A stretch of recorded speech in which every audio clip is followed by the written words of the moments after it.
도와주실 분들을 소개해드리겠습니다. 이수정 경기대학교 범죄심리학과 교수, 하재근 문화평론가, 이인철 변호사, 최단비 변호사, 그리고 김기혁 아나운서 이렇게 5분과 함께합니다. 어서 오십시오. 안녕하세요. 네. 여러분과 함께하는 뉴스파이터 첫 번째 얘기부터 풀어보겠습니다. 방금 말씀드린 것처럼 홍정욱 전 의원의 딸 항소를 했대요. 항소. 이거 어떻게 생각해야 됩니까? 이인철 변호사님? 홍정욱 전 의원 하면 가장 먼저 떠오르는 게 있죠. 미국 하버드 대학교. 아, 그러네요. 명문 하버드 대학교를 졸업했는데 네. 그 딸이 있거든요. 네. 딸이 만 18세인데 역시 미국에서 유학 중이에요. 아. 그래서 사립고등학교를 졸업한 후에 미국 대학교에 진학을 했습니다. 근데 올해 9월에 이제 한국에 입국을 했는데 공항에서 적발이 된 거예요. 무슨 혐의로? 액상대마와 LSD라는 변종 마약이 있거든요. 네. 이거를 소지하다가 적발이 됐습니다. 네. 그래서 이제 검찰이 수사를 했는데 이 딸이 3차례 그 마약을 구입을 하고 네. 10여 차례 투약을 했다. 그래서 이제 기소를 했거든요. 네. 근데 검찰은 이제 형이 좀 무겁게 나와야 된다. 단기 3년에서 장기 5년 소년법이 적용돼서 이렇게 구형을 했는데 네. 법원에서 선고가 났습니다. 근데 네. 징역 징역 2년 6개월에 집행유예 3년 선고가 났거든요. 네. 그래서 검찰은 형량이 너무 낮다 해서 항소를 했고요. 네. 홍정욱 전 의원의 딸은 형량이 높다고 해서 역시 항소를 했습니다. 네. 재판부가 1심에서 선고한 형량이 대체 어떻길래 홍정욱 전 의원에 따른 형이 무겁다고 항소를 한 걸까요? 이인철 변호사님.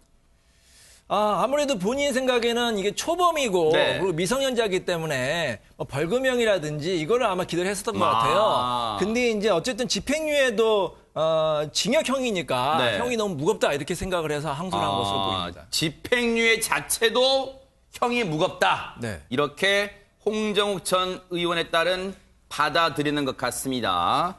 최단비 변호사님, 이거 그냥 항소했다는 걸 보면 반성을 했다는 그 말이 글쎄 악어의 눈물이다 이렇게 생각하시는 분들 많으실 것 같아요. 그러니까 지금 검찰 입장에서는 이 홍정욱 전 의원의 딸이 소년법의 적용을 받는 네. 미성년자이기 때문에 오히려 형량이 너무 낮다 이렇게 판단하는 반면에 홍정욱 전 의원의 딸의 변호인은 이게 유사한 혐의를 받는 일반 성인들도 집행유예를 받는다는 거예요. 네. 그러니까는 성인과 같은 형을 받는 것은 이것은 형량이 너무 높지 않느냐 이렇게 네. 주장을 하는 것인데요. 글쎄요, 과연 이렇게 해서 항소를 해서 항소심에 갔을 때 얼마나 이 홍 전 의원의 딸에게 유리한 판결이 날지 그 부분은 좀 의문입니다. 네.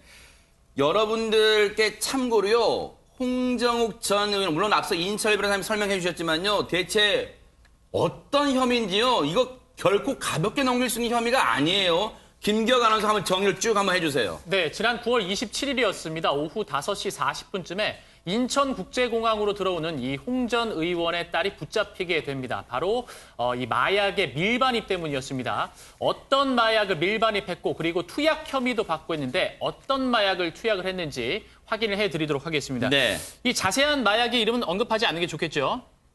예, 애둘러서 그러면 이야기를 좀 하도록 그럴까요? 하겠습니다. 네. 일단은 밀반입, 네. 강력한 환각제 3조각을 들여왔고요. 네. 그리고 슈퍼맨 각성제로 불리는 이 약물, 그렇게도 불려요? 예, 새 알을 가지고 들어왔습니다. 네. 그리고 액상 대마 카트리지 6개 밀반입했습니다. 네. 그리고 지난해 2월부터 올해 9월까지 네. 그러니까 이 미국에서 들어오기 전까지 또 마약을 투약한 혐의도 받고 있죠. 미국 현지에서? 예, 맞습니다. 네. 여기 이제 강력 환각제가 1회 투약, 그리고 네. 슈퍼맨 각성제 2회 투약, 네. 액상대마 카트리지 7회 흡연 혐의를 받고 있습니다. 네. 사실 이런 일이 있을 때마다요. 하재근 평론가님. 예. 그 미성년자예요. 지금 만 18세 미성년자긴 합니다만 습관처럼 하는 말들이 있어요. 뭐 우울증이 있다. 공황장애 있다. 뭐 범죄를 저지른 사람들이 하는 말 있잖아요.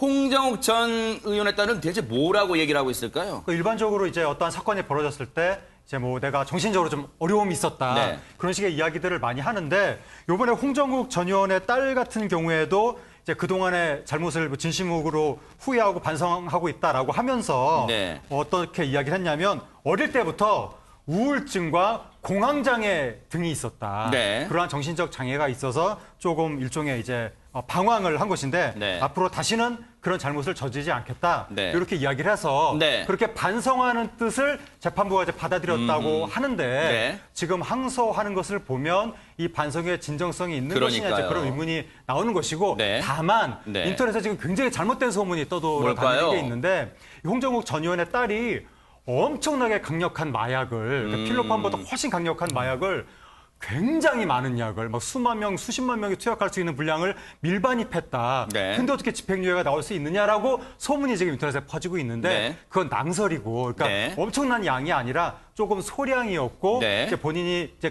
들여와서 흡입한 게 아니라 바로 압수당했는데 네. 어쨌든 확실하게 말씀드릴 수 있는 건 엄청난 분량 아니니까 네. 인터넷에서 그런 소문에 대해서는 좀 확실하게 바로잡아야 될 것 같습니다. 좋은 말씀 해주신 게요. 억측은 자제해야 됩니다. 특히 악플 같은 건 자제하되 그리고 항소를 했기 때문에 검찰은 어제 그리고 홍 전 의원에 따른 오늘 했어요. 그래서 항소를 했기 때문에 서울 고등법원에서 이제 항소심이 열릴 수밖에 없어요. 항소심 재판도 뉴스파이터가 따라붙어 보도록 하겠습니다.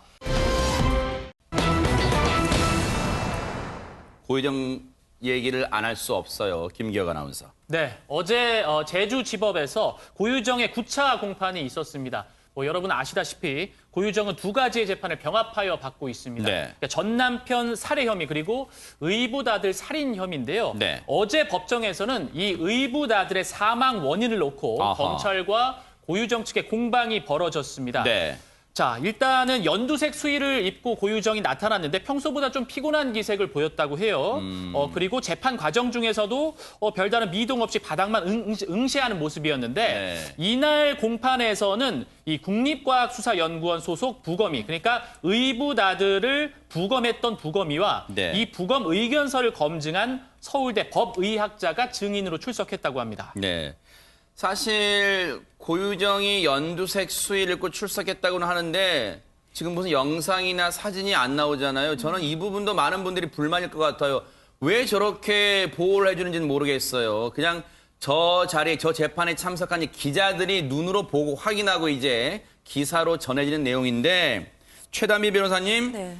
의붓아들 살인 사건, 이 살해 사건은 미스터리한 부분이 상당히 좀 많긴 한 것 같아요. 그렇죠. 지금 이 고유정의 의붓아들의 사망의 원인이 있다라고 해서 지금 재판을 받기 시작한 거잖아요. 네. 그 얘기인즉슨 과연 이 의붓아들이 사망한 원인이 무엇인가가 이 재판의 최대 쟁점인 겁니다. 이 최초의 이 사건 같은 경우에는 의붓아들이 아버지와 함께 자고 있다가 아버지의 몸에 눌려서 사망을 했다라고 처음에 알려졌어요. 네. 근데 그것이 아니라 과연 고유정이 이 사망과 관련이 있는가? 즉 쟁점이 의붓아들이 숨지는 과정에서 강한 외력이 있었는지 여부가 이날 아하. 사건의 재판의 쟁점이었고요. 네. 고유정 같은 경우에는 이 아들이 사망했을 가능성은 굉장히 여러 개가 있다. 즉 현 남편의 몸에 눌려서 사망했을 가능성도 배제할 수 없지 않느냐 이렇게 주장을 했는데 네. 검찰은 그렇지 않다라고 본 거예요. 그러니까 의붓아들의 머리를 침대 방향으로 돌리고 고유정이 강하게 눌러서 살인을 했을 가능성을 얘기를 하면서 증인으로 부검이를 이제 출석을 시켰습니다. 아. 근데 부검이가 굉장히 의미 있는 진술을 했어요. 뭘까요? 어떤 얘기를 했냐?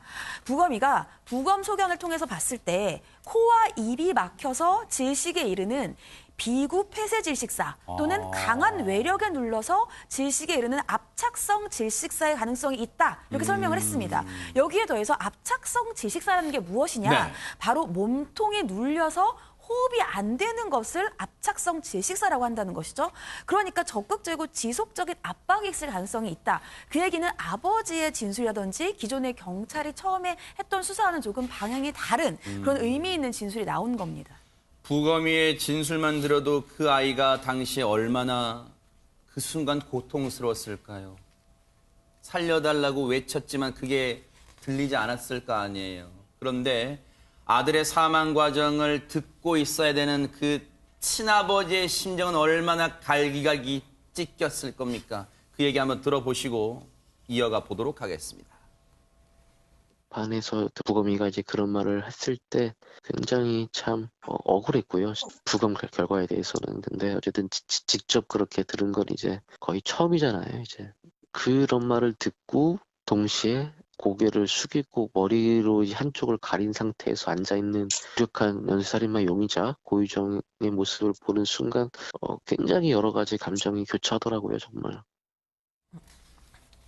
지금 부검의의 얘기 등을 종합해 보면 이수정 교수님, 아이가 돌연사할 가능성은 낮다는 거잖아요. 돌연사할 가능성은 낮다. 네. 예, 뭐 없다는 거의 제로에 거까지는 가깝나요? 네. 얘기를 한 건 아니고 본 네. 적이 없다 이렇게 아, 얘기해요. 본 적이 없다. 예. 네. 그런데 이제 뭐 사실은 좀 상상을 여러분들이 해보시면 너무 잘 쉽게 이해가 되실 건데 네. 코와 입이 모두 이제 그 막힌 상황인 거예요. 아. 그런데 만약에 아버지 다리가 자다가 이제 올려져서 거기에 눌려서 사망했을 수도 있는 거 아니냐라는 게 처음에 이제 그래서 이제 결국 치사가 아니냐 뭐 이런 과실치사의 혐의를 이제 이 친부에게 네. 주었던 것이 이제 현실인데요. 네. 그러나 머리가 둥글지 않습니까?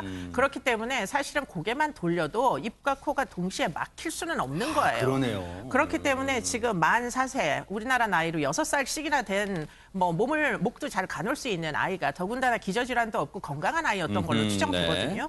그런데 과연 아버지 다리가 머리를 눌렀다고 코와 입을 고개도 못 돌릴 정도가 될 수가 있겠는가? 네. 그리고는 또 흥미로운 것은 지금 얼굴 부위에 침대에 이불 패턴 자국이 굴곡이 생겼단 말이죠. 그렇기 때문에 그냥 단순히 잠깐 누른 정도로는 아. 이불에 있는 패턴이 얼굴에 그렇게 찍혀서 사망 이후에 흔적을 남기긴 거의 불가능합니다. 그렇기 때문에 아주 강력한 압박이 아니면은 그런 흔적이 얼굴에 남기가 어렵겠죠. 더군다나 지금 굉장히 흥미로운 지점이 있는 게 네. 등에 왼쪽 어깨 부분에 찰과상이 있어요. 아. 아이들이 뭐 6살짜리 아이들이 많이 뛰어놀다 보면 찰과상이 생기는 부위가 있죠. 뭐 팔꿈치나 무릎이나 이런 데 찰과상 많이 생깁니다. 그런데 아이가 뛰어놀다가 등에 찰과상이 생길 수 있는 가능성이 있나요? 아하. 몇 %나 되나요? 그런 일이. 주로 무릎이나 이런 데잖아요. 그렇죠. 네. 그러다 보니까 이게 도대체가 등에 왼쪽 어깨에 표피가 박탈된 흔적이 있는데 그럼 이게 누군가가 등 위에서 올라타거나 아주 강한 압박을 하지 않으면 피부가 이렇게 밀려져서 까지지가 않습니다. 아하. 그러다 보니까 부검의는 굉장히 강력하게 지금 본인의 추론을 이야기를 하는 것 같습니다. 그러네요. 네. 우리가 시청자분들이 생각해도 이인철 변호사님, 네. 6살짜리 아이가 아버지의 다리가 올라와 있다 하더라도 잠결에 밀어내거나 몸을 돌리거나 고개를 돌리거나 충분히 할 수 있을 거라고 생각이 들어요. 그러니까 우리 이수정 교수님이 잘 지적해 주셨는데 그런 합리적인 추론을 할 수가 있습니다. 누군가 강하게 고의적으로 이 아이를 눌렀을 것이다. 압박했을 것이다. 과실로 그냥 다리 하나 올라간다고 해서 이 아이가 이렇게 상처를 입을 리가 없거든요. 과학적으로는. 네. 자, 그러면 고의로 누가 눌렀으면은 그 집에는 2명이 있었어요. 네. 친아버지와 고유자. 그러네요. 자, 모든 범행에는 동기와 범행으로 얻는 이익이 있습니다. 아하. 이 친부가 자신의 친아들을 죽일 이유가 하등의 이유가 없는 거예요. 범행으로 얻는 이득도 없고. 네. 그러면 남은 사람은 한 명 아닙니까? 아. 그럼 합리적으로 누가 범인인지 추론할 수 있겠죠. 네. 이런 부검의의 법정 진술에 대해서 고유정 측은 어떤 입장을 가지고 있을까요? 뉴스파이터가 취재를 해봤습니다. 들어보시고 이어가 보도록 하겠습니다. 위에 의해서 눌렀는지 아니면 과실에 의해서 자는 사람에 의해서 눌렸는지 둘 다 가능성이 원래 낮은 일인데 그런 어떤 일인가는 벌어진 거죠. 실제로 이 사건에서 무엇이 일어났냐는 의심의 여지 없이 증명이 돼야 되는 거예요. 그걸로 어떻게 확신을 해요? 실질적인 증거가 없잖아요. 사람이 번개에 맞아 죽는 일은 가능성이 굉장히 낮은 일이잖아요. 일어나잖아요. 가능성이 낮다는 걸 예로 들면서 번개 맞아 죽을 확률까지 얘기를 하고 있으면 고유정 측 변호인은요, 최단비 변호사님? 그렇죠. 그러니까 고유정 측 변호사의 주장은 이거예요. 그러니까 이 당시 아이가 5세기 때문에 아직 신체가 미성숙하다. 그러니까 일반 성인과는 달리 다른 어떤 것에 눌려서 사망할 가능성이 충분히 있다. 이렇게 주장을 한 거예요. 네. 그런데 검사가 부검의에게 또 이제 물어봅니다. 만 4세에 98cm에 15kg가 되는 아이가 과연 같이 자고 있는 어른의 몸에 눌려서 사망하는 경우를 본 적이 있느냐.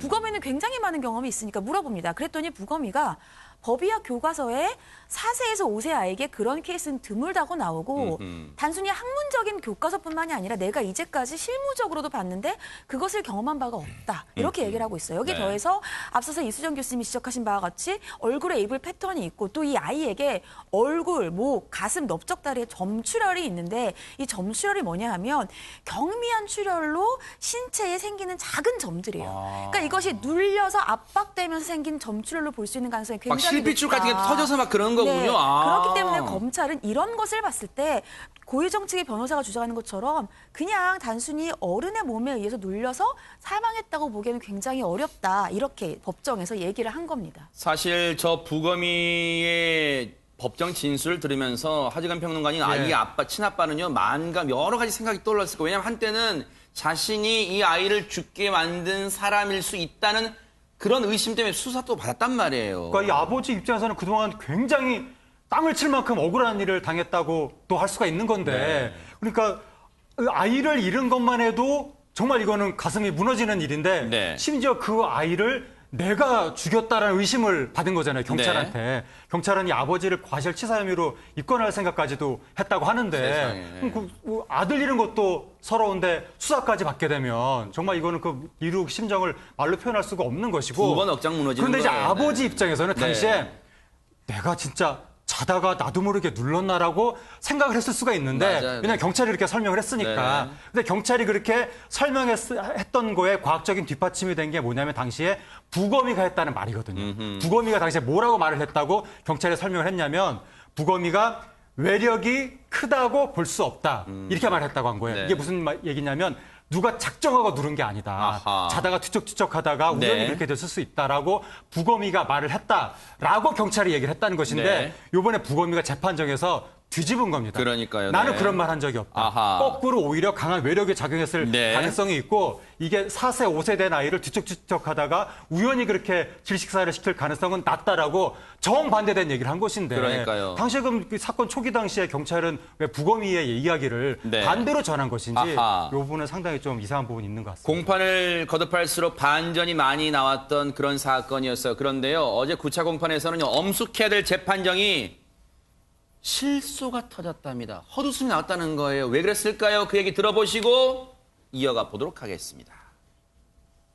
괜히 이제 또 유도신문을 많이 했어요. 이 사건이랑 관련이 없는 거를 유도신문에 하냐. 돌연사라든지 그런 가능성은 없음에도 불구하고 왜 자꾸 그걸 반복하냐. 전혀 이제 무관한 그런 질문들을 함으로써 오히려 증인으로 나온 분한테 오히려 꾸지람을 듣는 그런 모양새가 이제 몇 번 연출이 됐고요. 웃음을 참지 못해서 방청객분들이 몇 분 이제 실소 터진 건 사실이고요.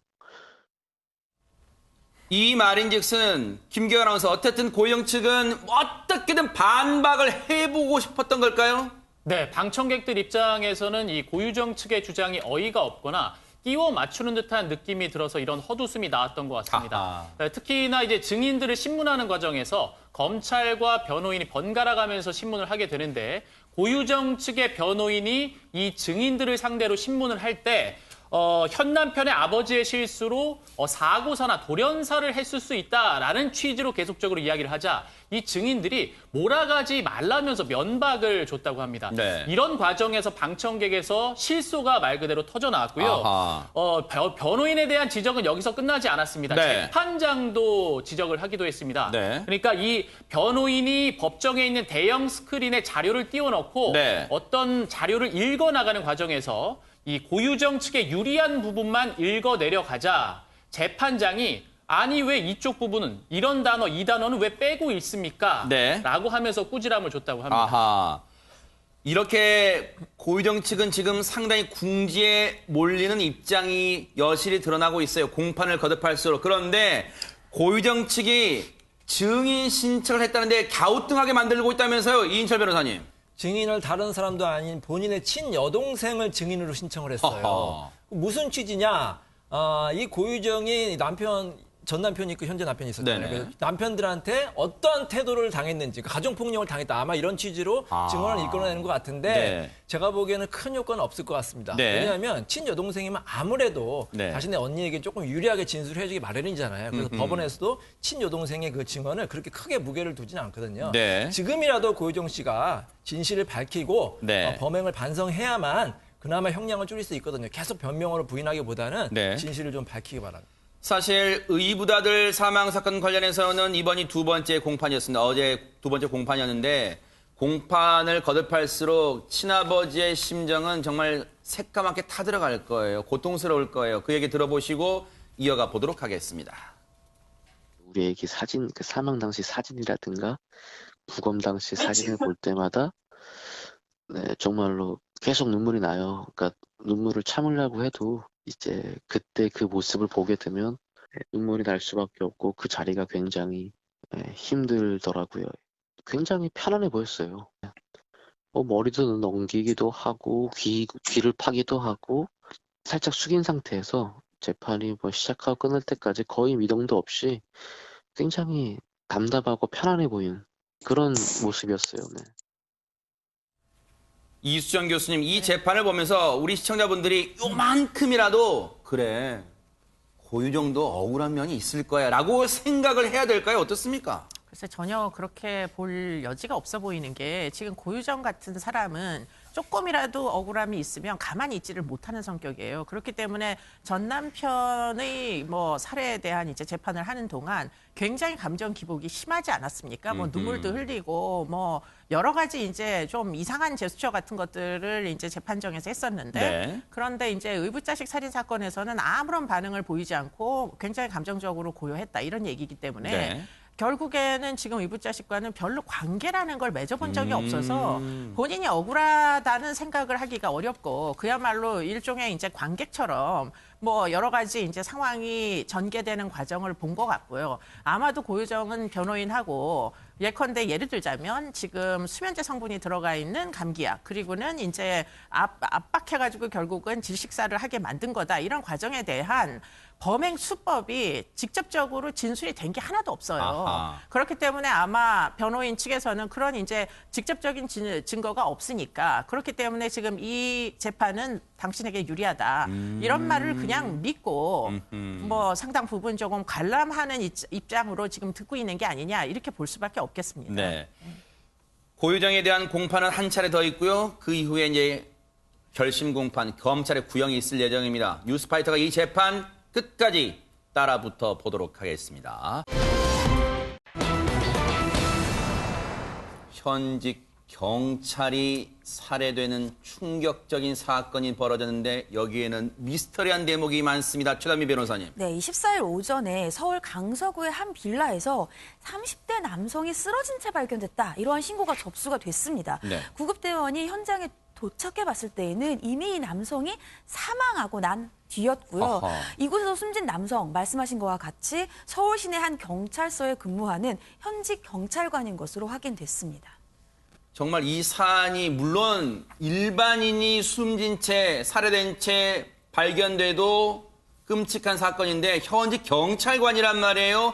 범인을 잡아야 될 거 아닙니까? 김기혁 아나운서. 네, 경찰이 CCTV 등 이제 정황을 확인해 보니까 이 최초 신고를 했던 사람, 경찰에 신고를 했던 사람을 체포하게 됐습니다. 어허. 이 체포된 사람이 이 사망한 경찰관의 친구였다고 하는데요. 친구예요? 예, 맞습니다. 이 경찰관이 사망한 곳도 이 친구의 집이었습니다. 어허. 경찰이 이런 상황을 확인을 하고 이 신고를 한 날 오전에 빌라 인근에서 이 남성을 붙잡았습니다. 당시에 그 신고가 이루어지고 경찰들 왔을 거 아니에요.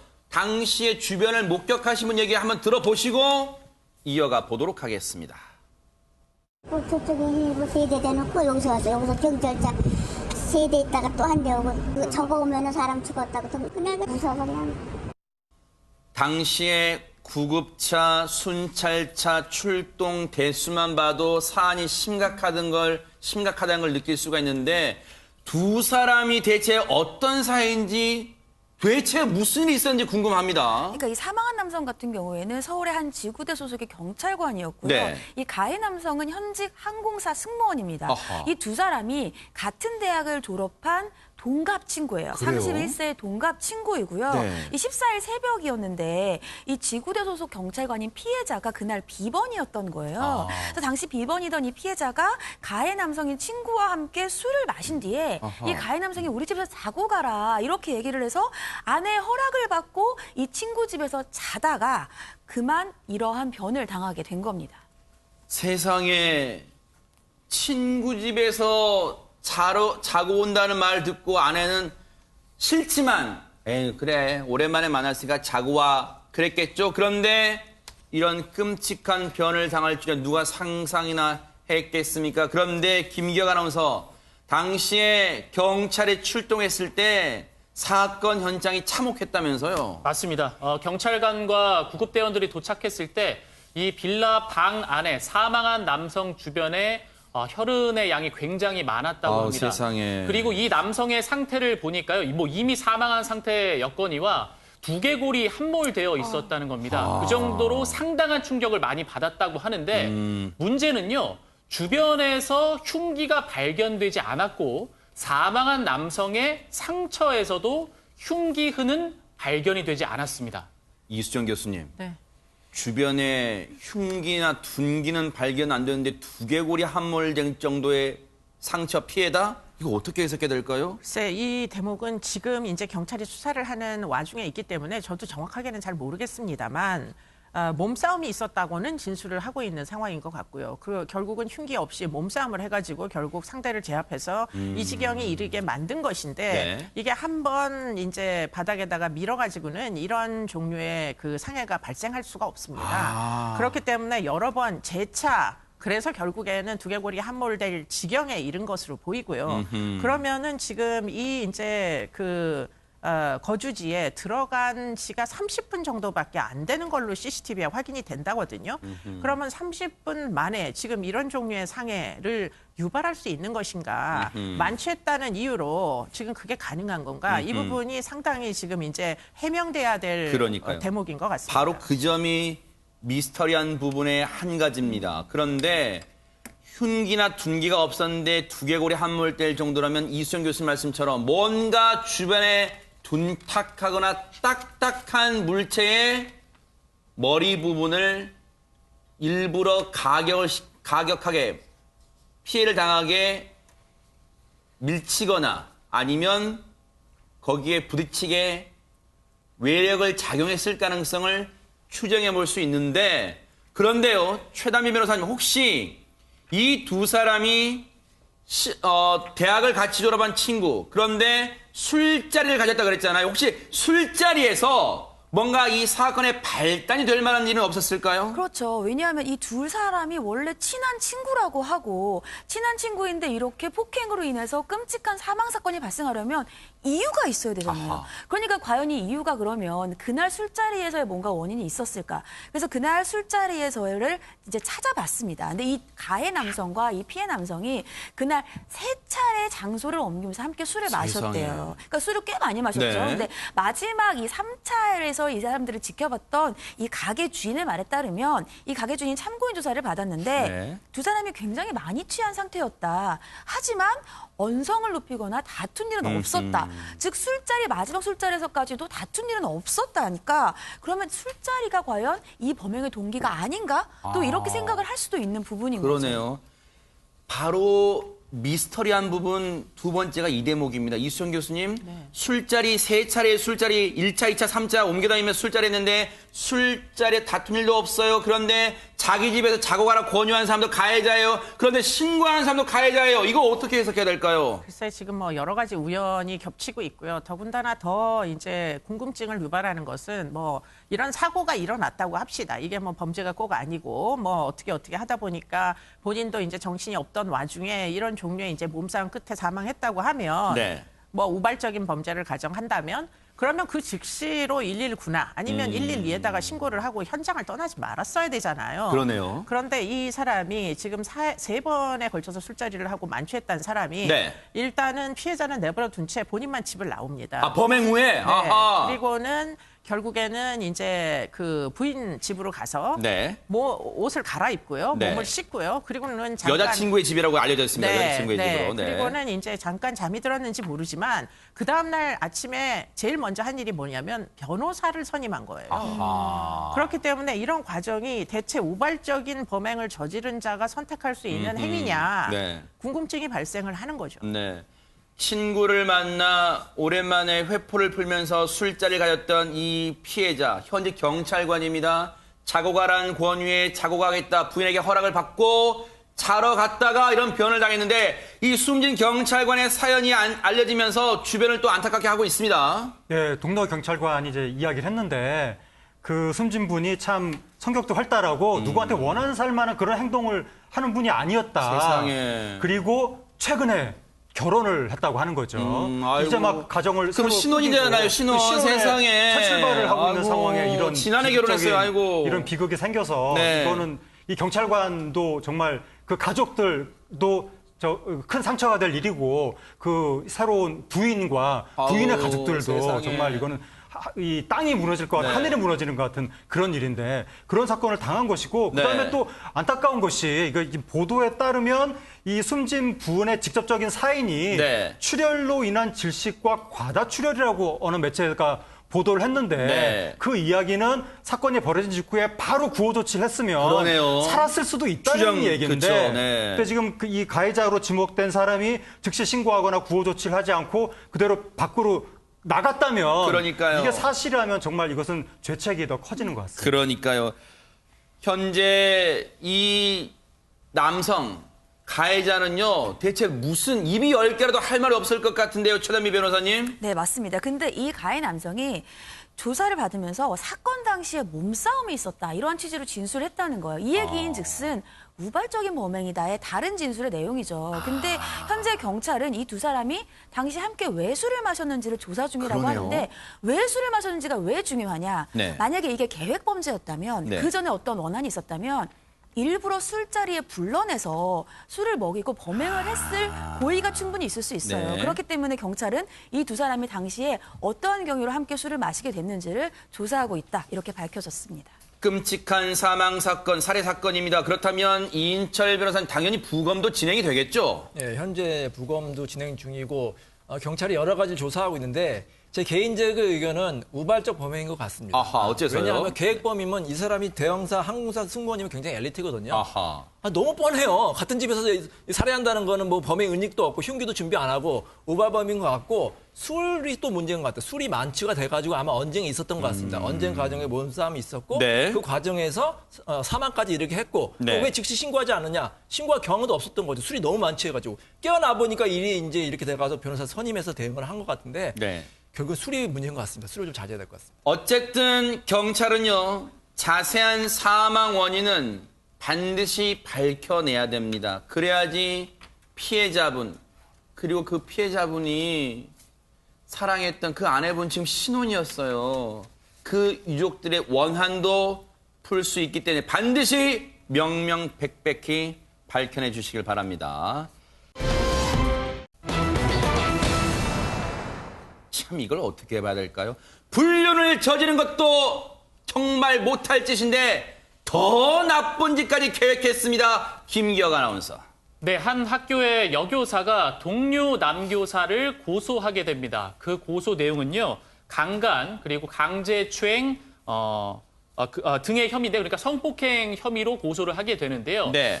알고 보니까 이 여교사, 이 동료 교사와 불륜 관계였습니다. 네. 그럼 왜 고소를 했냐? 네. 이 외도 관계를 남편에게 들킨 겁니다. 하하. 그러면서 허위 고소를 하게 됩니다.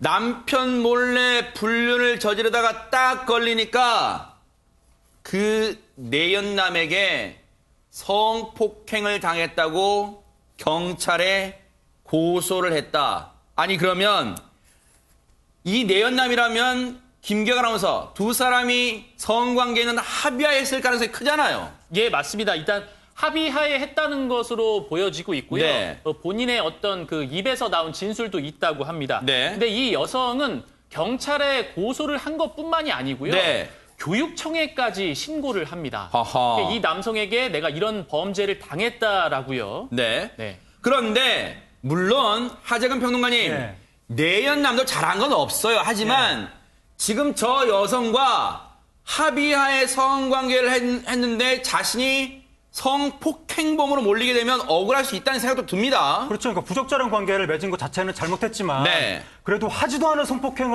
성폭행했다고 내가 그 범인으로 몰리면 정말 이거는 숨이 막히는 것이고 네. 이게 한번 이런 이제 의혹이 혐의가 제기가 되면 그 사람의 사회적 평판이 네. 완전히 무너지거든요. 아하. 이게 비밀이 유지가 되는 것이 아니라 알게 모르게 다 이제 흘러나가기 때문에 그러니까요. 더군다나 교직인데 이게 어떻게 주변들 사람들 사이에 소문이 한번 퍼지면 나중에 바로잡기도 어렵고 네. 심지어 지금 경찰 신고만 된 게 아니라 교육청에까지도 신고가 됐다고 하니까 네. 두고두고 이게 이 후유증이 남을 수가 있어서 네. 정말 억울할 텐데 더군다나 요즘에 그 성인지 감수성이 중시가 되면서 보통 피해를 당했다고 주장하는 여성의 말을 굉장히 이제 중시하는 상황이 되거든요. 네. 억울하게 지목당한 이 교사 입장에서는 정말 뭐 답답했을 것 같습니다. 네.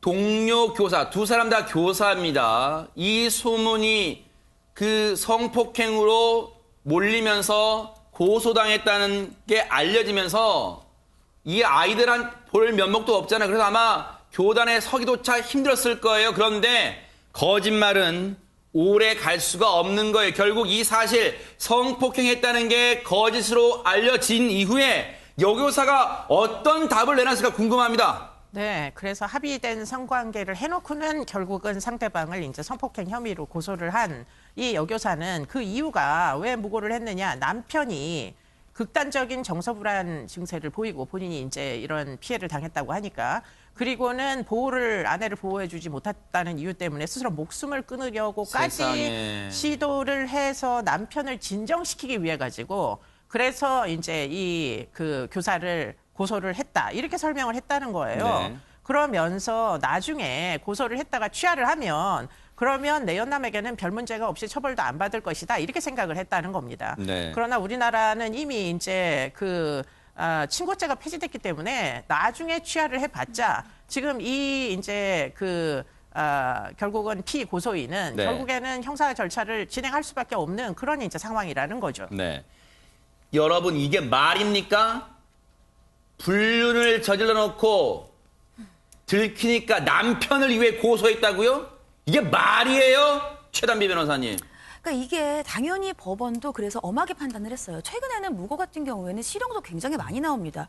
근데 이 여성 같은 경우에는 1심 재판부가 여교사에게 무고로 징역 10월에 집행유예 2년을 선고를 했어요. 아하. 근데 여교사가 이게 너무 형이 무겁다 이렇게 하면서 항소를 한 거예요. 그러니까 항소심을 다시 판단을 해봤을 때 이 네. 여교사가 그 당시에 그 무고의 피해자인 남자 동료 교사가 처벌을 원하지 않는다. 이렇게 처벌 불원 의사도 표했고 그 당시에 출산을 앞두고 있었어요. 그래서 감경 사유는 있었는데 이렇게 감경 사유만으로는 감경해 줄 수 없다. 왜냐하면 피무고자인 남성 이 교사 입장에서는 강간죄의 신고 내용의 허위임을 입증하는 게 어려워요. 그러겠네요, 성범죄는 진짜. 피해자의 진술이 굉장히 중요하고 내밀한 범죄이기 때문에 피해자가 계속해서 난 피해를 당했다라고 하면 아니라는 입증하기가 어렵고 그러네요, 진짜. 그러니까 무고죄가 굉장히 엄하게 처벌을 받는 거예요. 여기다 네. 더해서 이 피고 무고자가 아까 교육청에까지 신고를 받았잖아요. 그렇죠. 그러니까 받은 정신적 고통을 가늠하기가 어렵다. 그렇기 때문에 감경해 줄 수 없고 그대로 이 1심의 법원의 판결을 유지를 했습니다. 진짜 그도 그럴 것이요. 인철 변호사님 진짜 이 남성은요 하마터면 이 내연남이라는 물론 내연남 불륜관계 잘못했어요. 저희가 분명히 말씀드립니다. 그런데 하마터면 성폭행범으로 몰릴 뻔했단 말이에요. 그것에 비하면 저 여성의 처벌 수위가 너무 낮은 거 아닌가 이런 생각도 듭니다. 그러니까 이제 변호사 생활을 하다 보면 이제 억울한 사람들이 많이 찾아오시거든요. 억울하게 소송을 당했다. 네. 정말로 너무 힘들다고 이제 고통을 호소하시고요. 근데 억울하게 고소를 당했다. 너무너무 힘들대요. 근데 이건 다른 죄도 아니고 억울하게 성폭행을 당했다 고소당하면 이 남성의 고통은 정말로 우리가 상상할 수 없을 정도로 그만큼 심각한 겁니다. 그러겠네요. 그래서 뭐 아까 최 변호사님 지적했듯이 법원도 이제 무고죄가 굉장히 이게 죄질이 안 좋다. 법정형은 10년 이하의 징역이거든요. 아하. 근데 대부분 예전에는 그 실형이 안 나왔어요. 그래서 네. 요즘에 실형도 많이 나오고 지금도 사실 집행유예가 나왔거든요. 네. 항소심에서 제가 보기엔 실형이 나야 된다고 생각합니다. 이런 사람들 엄하게 처벌해야 된다고 생각합니다. 네. 정말 이 가정은 이인철 변호사님 지금 가정은 사실 여교사의 가정 풍비박산 났잖아요. 네. 남편 입장에서는 네. 글쎄요 이 재판이 끝나고 나면 아내에게 이혼을 청구할 수 있나요? 어떻습니까? 그렇죠. 당연히 남편 같은 경우에는 이 아내에게 이혼을 청구할 수도 있고, 네. 그러니까 이 아내 같은 경우에 이제 이중고예요. 또 무고한 남성이 있잖아요. 이 남성한테도 또 손해배상을 민사소송 받을 수가 있거든요. 그래요? 쌍방으로 다 책임을 져야 될 것으로. 네. 한때 잘못이요 자신도 파멸된다는 걸 여실히 보여주는 그런 사건이었습니다. 참 이거 어떻게 봐야 될까? 너무너무 황당한 그런 가정사를 한번 짚어보도록 하겠습니다. 하재근 평론가님. 네, 이게 어떤 남편이 네. 이제 자신의 사연을 이야기를 한 것인데 상담을 한 겁니다. 네. 그 남편의 설명에 따르면 네. 결혼 10년 네. 차인데 이 남편이 재작년에 부인하고 크게 싸우고 집을 나온 적이 있답니다. 아이고. 그래서 한 석 달 정도 밖에서 지내다가 네. 아이들이 걱정돼서 다시 돌아갔고 아이고 석 달 정도 안 들어갔으면 진짜 크게 싸웠나 봐요. 크게 싸운 거죠. 네. 그러다 결국 다시 돌아갔는데 네. 2달 전에 또 싸웠답니다. 아이고. 싸워가지고 다시 집을 나왔는데 네. 부인하고 같이 살 생각을 하니까 너무 힘들어서 세상에. 들어갈 엄두가 안 나가지고 네. 계속해서 안 들어가고 있다가 네. 얼마 전에 친구가 그 얘기를 했다는 거예요. 너 그 집이 온전하게 있는지 확인해봐라. 아니 집에 바퀴가 달린 것도 아닌데 집이 온전한지 알아보는 게 무슨 말일까요? 집에 명의가 어떻게 돼 아, 있느냐. 명의가. 그걸 확인해봐라라고 친구가 얘기해서 자기도 정신이 번쩍 나가지고 네. 확인을 해보니까 등기부 떼본 거예요? 등기부를 떼보니까 이 집이 원래 부인의 명의였었는데 아하. 자신이 집을 나가 있는 동안에 장모님 명의로 바뀌었다는 사건입니다. 대박 사건. 아니 무슨 둔갑술이 있는 것도 아니고 집이요. 아내 명의의 집이 어떻게 장모님 명의의 집으로 둔갑했을까요? 최단비 변호사님. 그러니까 등기부를 떼보면 왜 등기가 넘어가는지 원인이 나와요. 근데 그 원인에 자신이 남편이 집을 나온 지 며칠 지나지 않아서 아내가 장모한테 이 집을 팔았다. 하하. 이렇게 돼 있는 거예요. 네. 근데 남편 주장에 따르면 이게 말이 안 된다. 왜냐하면 이 집이 아내와 아이 둘이 사는 주거예요. 생활 주거. 근데 다른 집을 사는 것도 아니고 그냥 이 주거를 팔아버리는 것도 이해가 안 가고 장모님이 칠순인데 이 집을 살 돈도 자기가 보기에는 없다는 겁니다. 그러니까 이 남편 생각에는 이 아내가 나한테 이 집을 뺏기기 싫어서 술을 썼구나 이렇게 아하. 생각을 한 것이고요. 네. 이 남편 원래 아내가 돈 욕심이 많아서 항상 자기랑 싸울 때마다 이 집은 내 거다. 남편인 당신은 빈몸으로 이 집에서 나가라라는 말을 항상 해왔다는 겁니다. 세상에 이거 사실 이런 거잖아요. 막 싸우다가 아내가 꼴값 나가! 뭘 들고 나가? 그냥 빈몸으로 나가! 여기 내 집이야! 지금 이랬다는 거 아니야, 하재근 평론가님. 네, 그랬다고 하는 것이고 그렇다면 이제 이 남편 입장에서는 굉장히 서러우면서도 억울했을 것 같은데 네. 왜냐하면 이 결혼 초에는 자신이 돈을 벌었다고 지금 이야기를 하고 있습니다. 아하. 그래서 그 뭐 성실하게 이 남편의 주장에 따르면 네. 성실하게 직장도 다니고 자영업도 해서 세상에. 번 돈을 모두 다 갖다 줬는데 그럼에도 불구하고 결혼 초부터 이 부인이 나한테 돈을 못 세상에. 벌어다 준다면서 불만이 많았다. 네. 항상 나를 무시했었다. 네. 그렇게 이야기를 하고 있습니다. 아니 이렇게 열심히 살아서 생활비 갖다 줬는데 돈도 뭐 이것도 돈이라고 벌어오냐 무시했대요. 그러면 최단비 변호사님 아내는 대체 얼마나 잘 벌었길래 이렇게 무시한 거예요 남편을? 아니 근데 왜 집이 아내 명의로 돼 있을까? 왜냐하면 아내도 돈을 벌었기 때문이에요. 아하. 아내가 결혼 생활을 하면서 도배 일을 배워서 직접 돈을 벌기 시작했는데 이게 벌이가 상당히 괜찮았다고 합니다. 그래서 남편이 갖다 주는 돈은 생활비로 쓰고 자신이 도배 일을 하면서 버는 돈은 저축을 했는데 그렇게 몇 년 돈을 모으더니 5년 전쯤에 아내가 아하. 원래 남편 명의로 돼 있던 작은 빌라를 팔아서 자신이 저축한 돈을 보태서 지금 이 집을 사면서 아내 명의로 이 집을 사게 된 거죠. 씁쓸해요. 하재근 평론가님 결국은 경제권 누가 더 우위에 있냐 이거 이게 이렇게 뭐 우위가 갈리는 것 같아서 너무 씁쓸하긴 합니다. 이 집이. 네, 그 남편 주장에 따르면 부인한테 계속해서 구박을 받았다고 하는데 그 구박의 정도가 부인 명의로 집을 산 다음부터는 더 세상에. 심해졌다라고 하는 것인데 부인이 걸핏하면 능력 없다 해준 게 뭐냐 이러면서 아이들 앞에서도 세상에, 이건 안 돼. 대놓고 이건 안 나를 돼요. 무시했다.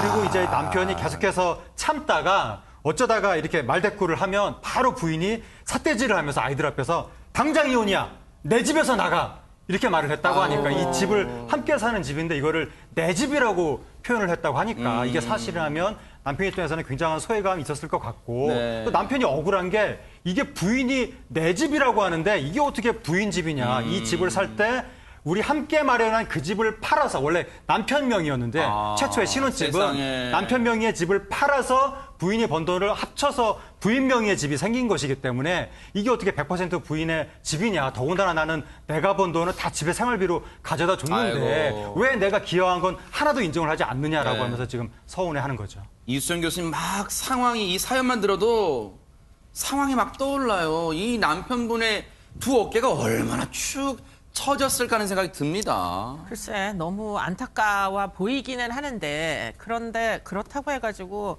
집을 그냥 3개월씩 이렇게 그냥 마구잡이로 나가버리면은 사실은 재산이라는 게 본인이 지켜야 재산인 거지.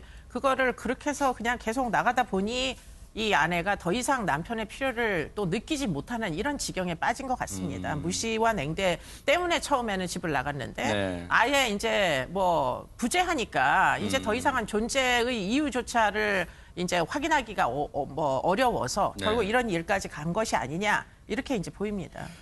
아니 대꾸 좀 했다고요, 이인찬 변호사님. 네. 나 못 참아. 당장 나가. 내 집에서 나가. 아니 아내가 남편 성실하게 일하는 남편 상대로 이혼 청구할 수 있는 상황이에요, 이 상황이 지금? 우리 앵커님 같은 경우 이런 여자랑 살 수 있겠습니까? 못 살아요. 못 살아. 네네. 저도 하루도 못 살 것 같습니다. 네네. 저희 이 남편 심정 충분히 이해가 됩니다. 네. 이제 이혼 사회가 이제 폭력이 이혼 사회가 되는데 네. 실제로 뭐 이렇게 물리적인 폭력뿐만 아니라 언어적으로 폭력하는 것도 언어 폭력이고요. 그래요? 정서적으로 무시하는 것도 정서적인 폭력입니다. 그리고 경제적으로 아내가 우월하다고 경제적으로 이렇게 하는 거 일종의 갑질이고요. 경제적 폭력이거든요. 아하. 이혼 사회가 충분히 될 수가 있고 네. 차라리 남편을 위해서는 이제는 헤어져서 각자 사는 게 나을 것으로 생각이 듭니다. 그러니까 지금 이인철 변호사님 오죽딱하면 이런 생각 하시겠어요. 그런데요, 이 남편의 선택은 여러분의 생각과는 달리 의외였답니다. 하재근 평론가님. 네, 이제 마음속으로는 이혼을 하고 싶었지만 이혼을 못했다고 하는 것인데 바로 아이들 때문에. 세상에. 아이들 생각을 하니까 네. 갈라설 수가 없었고 이제 남편 주장에 따르면 이 부인이 도배를 배우고 돈을 벌기 시작한 다음부터 네. 집안일을 소홀히 하니까 아이들을 내가 챙길 수밖에 없었다. 세상에. 살림을 안 하니까 부인이 내가 살림을 할 수밖에 없었다. 그런데 내가 집안 살림하고 아이들 키운 이 공은 부인이 인정을 안 해주고 세상에. 그냥 내가 돈 번 것만 이 기여를 했다고 부인이 이렇게 주장을 하니까 네. 너무 억울하다고 하는 것이고 네. 보통 이제 이런 사연을 여성 측에서 부인 측에서 많이 아하. 얘기를 하거든요. 네. 부인이 내가 집안 살림한 거를 남편이 왜 그 네. 공을 인정을 안 해주냐. 네. 그리고 또 부인 측에서 남편이 보통 이제 뭐 가정폭력이라든가 이런 네. 걸 했을 때 이혼을 하지 않고 아이들 때문에 꾹 참고 사는 경우가 있는데 이 사연은 그러니까요. 일반적인 그 사연과는 반대로 좀 반대되는 경우 남편 같아요. 측에서 그러네요. 아이들 때문에 네. 꾹 참고 살았다는 겁니다. 근데 살림은 뒷전으로 팽개치고 그러다 보니까 남편이 아이들 돌봤어요. 그런데 일이 터지고 말았답니다. 김경 아나운서. 뭡니까? 네, 몇 달 전부터 이 아내의 좀 이상한 낌새를 남편이 챈 겁니다. 좀 밤 12시가 넘어서 들어온 일이 잦고 그리고 주말에도 일한다면서 나가는데 이분이 도배 일을 하셨다 그러잖아요. 네. 근데 본인의 몸을 예쁜 옷과 장신구로 도배를 하기 시작한 아하. 겁니다. 그러면서 2달 전에는 이런 일이 있었다고 해요. 남편이 네. 좀 뭔가 이상해가지고 아니 막 따져 물었어요. 그러니까 네. 아내가 갑자기 소리를 지르면서 또 여기서 나옵니다. 네. 나가 또라고 세상에. 이제 소리를 지르면서 네. 남편이 뭐 폭력이나 어떤 뭐 행위를 가하지도 않았는데 경찰까지 불렀다고 합니다. 네. 그래서 남편이 이대로는 못 살겠다 하면서 집을 나왔다고 합니다. 네. 이 남편의 궁금증은요, 이 사연의 궁금증은 그겁니다. 자, 이혼은 이혼대로 뭐 어쨌든 하게 되겠지만, 자기도 피땀 흘려 공동으로 마련한 집이 장모님 명의로 넘어갔잖아요. 이인철 변호사님, 이 집을 어떻게 자기가 좀 일정 부분 이 재산권을 행사할 수 없는가 지금 그걸 궁금하신 것 같아요. 그러니까 만약에 장모 명의가 아니라 아내 명의라면 남편은 당연히 재산분할 청구권이 있거든요. 네. 그러면 아내는 이렇게 주장을 할 거예요. 아니 다 제가 번 거예요. 남편은 한 거 없어요. 대부분 이렇게 하거든요. 반대로 가정주부가 재산분할 청구하면 남편이 내가 밖에서도 번 거니까 아내가 기여도가 없다 이렇게 주장하지만 지금 법원에서는 이렇게 가정일 같은 경우에도 이 기여도를 인정을 합니다. 그래요? 그래서 40에서 많을 경우에 50% 내외로 인정이 되거든요. 근데 문제는 뭐냐면 아내 명의가 아니라 이미 장모 명의로 돌려놨기 때문에 이제 문제가 생기는 거예요. 그래요? 그 해법을 우리 또 최 변호사님 알려주세요. 네, 해법은 어떻게 되는 거예요? 그 장모님 명의라면? 그러니까 이게 아내와 장모 간에 아마 정말로 매매 계약이 없었을 거예요. 이런 경우에는 그것은 허위의 계약이다라고 해서 사행위 취소로 취소하고요. 아내 명의로 돌려서 재산 분할 청구가 가능한데 다만 장모님이 다른 사람에게 판매하지 못하게 처분 금지 가처분도 같이 해주시면 좋을 것 같습니다. 한 집안에요. 정말 님과 남 사이의 점 하나로 이렇게 갈린다는 걸 여실히 보여주는 그런 일인 것 같아서 너무너무 전하는 저희도 가슴이 아팠던 그런 사연이었습니다.